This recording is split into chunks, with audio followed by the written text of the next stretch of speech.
Hello everybody. In last lecture we were discussing about vitamin B2 બરાબર છે. આપણે vitamin B2 નું structure જોતા હતા, એના પ્રૂફ જોતા હતા. And in that what we saw was કે vitamin B2 છે એ લ્યુમિલેક્ટોફ્લેવિન જેવું છે. સો તમને એમસીક્યુમાં પૂછાય કે vitamin B2 કોને રિઝેમ્બલ કરે છે, કોના જેવું લાગે છે, તો શું લખવાનું? વિટામિન B2 લ્યુમિલેક્ટોફ્લેવિન જેવું લાગે છે. અને વિટામિન B2 નું નામ છે રાઇબોફ્લેવિન. ઓકે, સો આ હજી આપણે જે સિન્થેસિસ ઓફ N-મિથાઇલ 4,5 ડાયએમિનો ઓર્થોઝાઇલિન જે સિન્થેસિસ કરતા હતા એ કોનું છે? હજી આપણે સ્ટ્રક્ચર લ્યુમિલેક્ટોફ્લેવિન, પહેલાં તો લ્યુમિલેક્ટોફ્લેવિનનું સ્ટ્રક્ચર ડિસાઇડ કરીએ છીએ આપણે. પછી લ્યુમિલેક્ટોફ્લેવિનનું એકવાર સ્ટ્રક્ચર ડિસાઇડ થઈ જાય એના પરથી આપણે રાઇબોફ્લેવિનનું સ્ટ્રક્ચર અને એની સાઇડ ચેઇન ડિટરમાઇન કરશું. ઓકે, સો તમને જો એવું કે લ્યુમિલેક્ટોફ્લેવિનની સિન્થેસિસ લખો તો આ લખવાની થશે તમારે. કુન then proposed that structure 2 as the structure of precursor of 3 since this would produce the required products of hydrolysis. બરાબર છે. એટલે કુને શું કીધું કે 2 સ્ટ્રક્ચર છે એમાંથી 3 સ્ટ્રક્ચર બનવું જોઈએ. એટલે પ્રીકર્સર એટલે એનું આગળનો જે પાર્ટ હોય, રિએજન્ટ પાર્ટ હોય એ છે. ઓકે, સો આ સ્ટ્રક્ચર 2 હતું, એમાંથી આવી રીતના સ્ટ્રક્ચર 3 બનતું હતું. શું થતું હતું? NaOH એટલે બેઝ હાઇડ્રોલિસિસ થશે.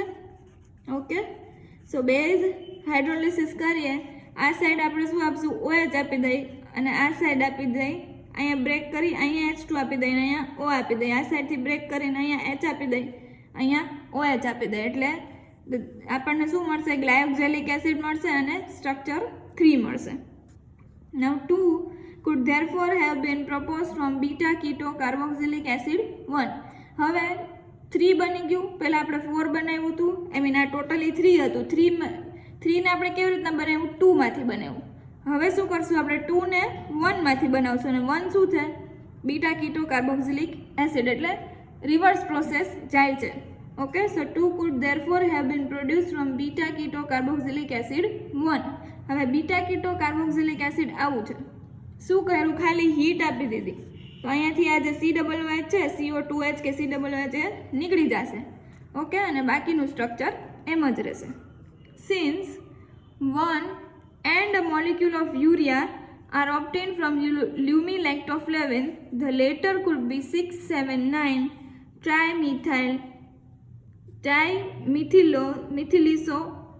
Methyl isoalloxazine. બરાબર છે. તો 1માં શું મળે છે? 1માં આપણે મળતું હતું કે એક 1 મળે છે, એટલે કે એક મોલિક્યુલ 1નો મળે છે, અને એની સાથે યુરિયા મળે છે આપણને. કેમાંથી? લ્યુમિલેક્ટોફ્લેવિનમાંથી. તો એના પરથી આપણે કહી શકીએ કે જો પાછળનો પાર્ટ છે, એટલે કે આ જે 1 છે એ શું હોય? 6,7,9 ટ્રાઇમિથાઇલ આઇસોએલોક્સિઝાઇન ઓર 6,7,9 ટ્રાઇમિથાઇલ ફ્લેવિન આવું હોવું જોઈએ. સો લ્યુમિલેક્ટોફ્લેવિન આ છે, એમાંથી આપણને શું મળતું હતું? એક 1 મળતું હતું, અને એની સાથે વી વર ગેટિંગ યુરિયા. બરાબર છે. તો ફર્સ્ટ એનું બેઝ હાઇડ્રોલિસિસ કર્યું તો શું થયું? આ સાઈડથી બોન્ડ બ્રેક થઈ ગયો, આ સાઈડથી બોન્ડ બ્રેક થઈ ગયો. ઓકે, આ સાઈડ આપ્યો ઓક્સિજન, આ સાઈડ બી આપણે આપ્યો OH, અને આ સાઈડ આપણને યુરિયાનું મોલિક્યુલ રિલીઝ થતું હતું. હવે આ જે સ્ટ્રક્ચર છે એને શું કહે છે? 6,7,9 ટ્રાઇમિથાઇલ ફ્લેવિન, TMF કે છે, આ તો ટ્રાઇમિથાઇલ આઇસોએલોક્સાઝિન આવું બોલવામાં આવે છે. Thus, this structure for લ્યુમિલેક્ટોફ્લેવિન has been confirmed by its synthesis. બરાબર છે, by કુન ઇટ અલ. અને આ સિન્થેસિસ જે કુન ઇટ અલ સાયન્ટિસ્ટ હતો એણે કન્ફર્મ કરીએ છીએ. N-મિથાઇલ 4,5 ડાયએમિનો ઓર્થોઝાઇલિન is condensed with alloxan hydrate in aqueous solution at 50 to 60 degree Celsius. હવે લ્યુમિલેક્ટોફ્લેવિન બનાવવા માટે શું કરવાનું છે? તો કે N-મિથાઇલ 4,5 શું છે? ડાયએમિનો છે, DA છે, OA નથી. 4,5 ડાયએમિનો ઓર્થોઝાઇલિન લીધું, પ્લસ શું લીધું? એલોક્ઝાન હાઇડ્રેટ્સ. આને કહેવાય છે એલોક્ઝાન હાઇડ્રેટ. અને એને કન્ડેન્સ કર્યું તો શું થયું? અહીંયાથી આ H2O નીકળી ગયું, અહીંયાથી H2O વોટરના મોલિક્યુલ રિમૂવ થઈ ગયો, અને બાકીનું બધું કન્ડેન્સ થઈને જોઈન થઈ ગયું. ઓકે, અને આપણને મળ્યું લ્યુમિલેક્ટોફ્લેવિન. ઇન શોર્ટ, લ્યુમિલેક્ટોફ્લેવિન બનાવવા માટે શું કર્યું? પહેલાં તો આ બે લીધા, એમાંથી લ્યુમિલેક્ટોફ્લેવિન બન્યું. લ્યુમિલેક્ટોફ્લેવિનનું આપણે હાઇડ્રોલિસિસ કરીને જે આપણને કટકા મળતા હતા, આ એ બધા કટકાનું ડેરિવેશન છે. Now next is methylation or methyl sulfate of this synthetic product gives a tetramethyl compound identical with the product obtained by methylation of natural લ્યુમિલેક્ટોફ્લેવિન. હવે આ જે લ્યુમિલેક્ટોફ્લેવિન બન્યું એનું આપણે મિથિલેશન કરતા હતા તો શું બનતું હતું? ટેટ્રામિથાઇલ કમ્પાઉન્ડ. અને આ જે કમ્પાઉન્ડ હતો એવો સેમ કમ્પાઉન્ડ આઇડેન્ટિકલ કમ્પાઉન્ડ મળતો હતો આપણને નેચરલ જે લ્યુમિલેક્ટોફ્લેવિનનું મિથાઇલેશન કરીએ ત્યારે. એટલે એના ઉપરથી કન્ફર્મ થયું કે લ્યુમિલેક્ટોફ્લેવિન જે આપણે બનાવ્યું છે પ્રોપર બનાવેલું છે. Okay, now next is side chains of riboflavin. Side chain of રાઇબોફ્લેવિનમાં શું છે? તો કે exposure of a neutral solution of lactoflavin to light produces lumichrome. બરાબર છે ને? લ્યુમિક્રોમ છે એ C12H10N4O2 છે. Analytical work similar to the described for લ્યુમિલેક્ટોફ્લેવિન showed that the structure of લ્યુમિક્રોમ is 6,7-dimethyl alloxyzine. બરાબર છે? એટલે ફર્સ્ટ શું કર્યું? ન્યુટ્રલ સોલ્યુશનને, આપણું જે સોલ્યુશન હતું એને એક્સપોઝ કર્યું લાઇટમાં, તો શું બનતું હતું? લ્યુમિક્રોમ બનતું હતું. એન્ડ દેન એના જેવું જ બીજું સ્ટ્રક્ચર મળતું હતું આપણને લ્યુમિલેક્ટોફ્લેવિન. અને લ્યુમિલેક્ટોફ્લેવિન છે શું છે? 6,7-dimethyl આઈસો નહીં, 6,7-dimethyl એલોક્ઝાઝીન. બરાબર છે? હવે એલોક્ઝાઝીનનું સ્ટ્રક્ચર આવું છે, પણ આ શું છે? એનો ટોટોમર ફોર્મ છે. હવે ટોટોમેરિક ફોર્મમાં કેવી રીતના બતાવેલું છે એને? તો એમાં શું થાય છે? આ ડબલ બોન્ડ છે એ અહીંયા શિફ્ટ થાય છે. એટલે અહીંયા નેગેટિવ ચાર્જ આવે, નેગેટિવ ચાર્જ આવે ત્યાં હાઇડ્રોજન અટેચ થઈ જાય છે. અને આ હાઇડ્રોજન છે એ અહીંયા શિફ્ટ થશે. આ હાઇડ્રોજન છે અહીંયા શિફ્ટ થશે, આ બોન્ડ છે અહીંયા આવશે. બરાબર છે? આ બોન્ડ છે અહીંયા નાઇટ્રોજન ઉપર શિફ્ટ થશે, નેગેટિવ ચાર્જ આવશે ને ત્યાં હાઇડ્રોજન લાગી થશે. આ એનું ટોટોમેરિક ફોર્મ થશે. The isoalloxazine is the tautomer of alloxazine. એટલે આ એલોક્ઝાઝીન છે, આ આઇસોએલોક્ઝાઝીન છે. આઇસોએલોક્ઝાઝીન. ઓકે, સો આ એલોક્ઝાઝીન છે, આઇસોએલોક્ઝાઝીન છે. The structure B is the tautomer of structure A. બરાબર છે? સ્ટ્રક્ચર B છે એ ટોટોમર છે. અને કેવી રીતના ટોટોમર બન્યું એ મેં તમને કીધું. B does not exist as such, but this structure is fixed when there is a substituent position at 9. હવે B છે એટલે કે આઇસોએલોક્ઝાઝીન છે એ એમનો ડાયરેક્ટલી એક્ઝિસ્ટ નથી કરતું, પણ જો એની સાથે કોઈ સબસ્ટિટ્યુઅન્ટ લગાડવામાં આવે 9th પોઝિશન ઉપર તો એ ફિક્સ્ડ સ્ટ્રક્ચર થાય છે. બાકી એનું ટોટોમેરિઝમ કન્ટિન્યુઅસલી ચાલુ જ રહે છે. Stern et al. Have shown that the UV spectra of compound containing at 9 substituent are different from those in which the mobile 9 hydrogen are present. હવે સ્ટર્ન એટ અલે શું કર્યો? યુવી સ્પેક્ટ્રા લીધું અને એના ઉપરથી એને શું ખબર પડી કે જે એન મિથાઇલ એટલે કાંઈ 9th પોઝિશન ઉપર કાંઈ સબસ્ટિટ્યુશન લગાડી દીધું હોય તો એનો સ્પેક્ટ્રા અને જે મોબાઈલ એટલે જે હલતા ચલતા અને જે હલતા ચલતા 9 હાઇડ્રોજન પ્રેઝન્ટ છે એ બંનેનો સ્પેક્ટ્રા અલગ છે. Also in the latter case the alloxazine structure એ પ્રીડોમિનેટ્સ. બરાબર છે? અને એલોક્ઝાઝીન છે એટલે કે આ સ્ટ્રક્ચર છે એ વધારે વાર જોવા મળે છે. Thus lumichrome is lumilactoflavin with an hydrogen atom instead of methyl group at position number 9. હવે આના ઉપરથી શું ખબર પડે છે કે લ્યુમિક્રોમ છે એ શું છે? લ્યુમિલેક્ટોફ્લેવિન જ છે, પણ હાઇડ્રોજનની જગ્યાએ 9th પોઝિશન ઉપર શું લાગેલું હોય છે? મિથાઇલ ગ્રુપ ખાલી લાગેલું હોય છે. That is the only difference. This suggests that riboflavin contains a side chain of 5 carbon atoms. હવે આપણે શું સ્વિચ ઓવર કરવાનું છે આપણે રાઇબોફ્લેવિન ઉપર કે રાઇબોફ્લેવિનમાં 5 કાર્બન એટમ્સ હોય છે અટેચ્ડ ટુ N9. બરાબર છે? હવે આ સાઇડ ચેનની વાત કરીએ છીએ આપણે તો અહીંયા કંઈક સબસ્ટિટ્યુશન એવું હોવું જોઈએ કે જેના લીધે આપણે આઇસોએલોક્ઝાઝીન છે એવું સ્ટ્રક્ચર આપણને મળે. હવે બધા સાયન્ટિસ્ટે રિસર્ચ કરીને એવું ખબર પડી, ડેરિવેટિવ ઓફ મેથડ કરી અને એના ઉપરથી એને ખબર પડી કે જે આપણા સ્ટ્રક્ચર છે એમાં 5 સાઇડ ચેન છે N9 પર અટેચ થયેલી છે. અને પછી બીજું શું ખબર પડી કે the derivative of procedure showed that riboflavin contains 5 active hydrogens. Thus, the molecule contains 4 hydroxyl groups. One active hydrogen atom is the hydrogen of the NH group at position number 3. બરાબર છે. એટલે આના ઉપરથી આપણને ખબર પડી કે 5 એક્ટિવ હાઇડ્રોજન છે ડેરિવેટિવ ઓફ મેથડથી, કે 5 એક્ટિવ હાઇડ્રોજન છે પ્લસ 4 હાઇડ્રોક્સિલ ગ્રુપ્સ છે આપણી પાસે, અને એક જે એક્ટિવ હાઇડ્રોજન છે એ કોની પાસે છે? 3rd નંબરના નાઇટ્રોજન પાસે છે. આટલી આપણને ખબર પડી. નાવ ક્યાં પહોંચ્યા હતા? 5. The presence of these 4 hydroxyl groups is supported by the fact that the silver salt of riboflavin, that is the silver atom, replaces the hydrogen of the NH group, forms a tetraacetate. હવે આ કેવી રીતના confirm કર્યું કે 4 hydroxyl group જ છે? તો આપણે જ્યારે સિલ્વર સોલ્ટ લીધો હતો રાઇબોફ્લેવિનનો, ઓકે, જ્યારે આપણે સિલ્વર સોલ્ટ લીધો હતો રાઇબોફ્લેવિનનો અને એને આપણે કોના સાથે ટ્રીટ કર્યું? Let silver salt of is treated with tetraacetate, PbOAc 4 times.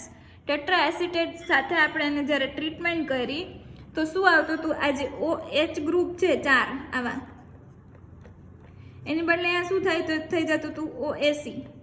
OAc. આવી રીતના 4 સબસ્ટિટ્યુઅન્ટ એસિટેટના લાગી જતા હતા, અને જે નાઇટ્રોજન ઉપરનો જે એક્ટિવ મિથિલિન હતો એને કાંઈ ફેર પડતો નહોતો. એના ઉપરથી પ્રૂવ થયું કે 4 હાઇડ્રોક્સિલ ગ્રુપ પ્રેઝન્ટ છે.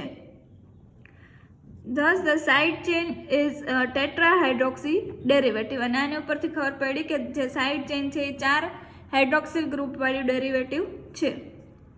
Furthermore, since the oxidation with lead tetraacetate produces formaldehyde, the side chain contains a terminal CH2OH group, and since riboflavin forms a diisopropyridine derivative, this indicates that 2,1,2 glycol systems are present. હવે પછી શું થયું? આગળ આપણે જ્યારે એને lead ટેટ્રાએસિટેટ સાથે આ જે રાઇબોફ્લેવિન છે એને ટ્રીટ કરતા હતા તો આપણને મળતું હતું ફોર્માલ્ડિહાઇડ. ફોર્માલ્ડિહાઇડ એટલે CHO ગ્રુપ, અને એની સાથે સાઇડ ચેનમાં આપણને શું મળતું હતું? Side chain. અને આના ઉપરથી શું પ્રૂવ થયું હતું કે એક CH2OH ગ્રુપ પ્રેઝન્ટ છે, અને બીજું એવું થયું હતું કે રાઇબોફ્લેવિનમાંથી ડાયઆઇસોપ્રોપિલિડિન ડેરિવેટિવ બનતું હતું. હવે ડાયઆઇસોપ્રોપિલિડિન ડેરિવેટિવ ક્યારે બને? જ્યારે આવી રીતના બાજુમાં OH પ્રેઝન્ટ હોય ત્યારે ડાયઆઇસોપ્રોપિલિડિન ડેરિવેટિવ બનતા હોય. એટલે એના ઉપરથી ખબર પડી હતી કે આપણી પાસે એવા 2,1,2 ગ્લાયકોલ સિસ્ટમ પ્રેઝન્ટ છે. All these facts can be explained if riboflavin has a structure as shown. હવે આ બધા ફેક્ટ્સ ત્યારે જ આપણે ક્લિયર કરી શકીએ જ્યારે રાઇબોફ્લેવિનનું સ્ટ્રક્ચર આવું કંઈક હોય ત્યારે. બરાબર છે? જોઈ લો, આવું સ્ટ્રક્ચર કંઈક હોય ત્યારે જ આપણે કન્ફર્મ કરી શકીએ. સો all these facts can this side chain contains 3 chiral centers. બરાબર છે? હવે આ જે સાઇડ ચેન છે એમાં 3 chiral center છે. કેવી રીતે 3 chiral center? તો આ CHOH થ્રાઇસ છે એટલે આ CHOH એક, પછી આ CHOH બીજો અને આ CHOH ત્રીજો. 3 chiral center છે આપણી પાસે. And so there are 8 optically active forms possible. બરાબર છે? હવે તમને જે સેમ 1માં ફોર્મ્યુલા આવતી ઓપ્ટિકલ એક્ટિવ ફાઇન્ડ કરવાની આઇસોમર, એ તમે લગાડશો તો તમને 8 ઓપ્ટિકલી એક્ટિવ આઇસોમર્સ આના પોસિબલ મળશે. Which configuration is actually present? હવે આમાંથી કયું કન્ફિગરેશન રાઇબોફ્લેવિનમાં એકચ્યુઅલી પ્રેઝન્ટ છે? Was solved by synthesising a number of pentose derivatives. બીજા પેન્ટોઝના ડેરિવેટિવ્સ બધાએ બનાવ્યા સાયન્ટિસ્ટે અને એના ઉપરથી કન્ફર્મ કર્યું હતું. And it was finally shown by Karrer et al. અને ફાઇનલી કેરર ઇટ અલે કીધું હતું કે the configuration is that of D minus ribose. એટલે કયું કન્ફિગરેશન છે? ડી માઇનસ રિબોઝનું કન્ફિગરેશન છે. The following synthesis are due to Carrer et al. બરાબર છે. હવે Carrer et al. A synthesis of આ કોની છે, રાઇબોફ્લેવિનની સિન્થેસિસ આપી છે. આ ફાઇનલ સિન્થેસિસ છે. આગળ જે જોયું એ લ્યુમિલેક્ટોફ્લેવિનની સિન્થેસિસ હતી. હવે જે સિન્થેસિસ આપણે જોઈએ છીએ એ રાઇબોફ્લેવિનની સિન્થેસિસ છે. Okay, Carrer et al. આપેલી છે. ફર્સ્ટ સ્ટેપમાં આ જે નાઇટ્રોજન NH2 છે એનો લોન પેર છે એ કોના પર અટેક કરશે, અહીંયા રિબોઝનો C double bond O carbonyl carbon છે એના પર અટેક કરશે. આ રિવર્ટ બેક થશે અહીંયા અને અહીંયા આવશે નેગેટિવ ચાર્જ. સો સ્ટ્રક્ચર કંઈક તમારી પાસે આવું બનશે ને પછી રિડક્શન કરશો H2PD થી એટલે CH2 COH OH OH CH2 OH આવું બનશે. એટલે આમાં થઈ ગયા 3 active hydrogen, 3 optically active centre થયા.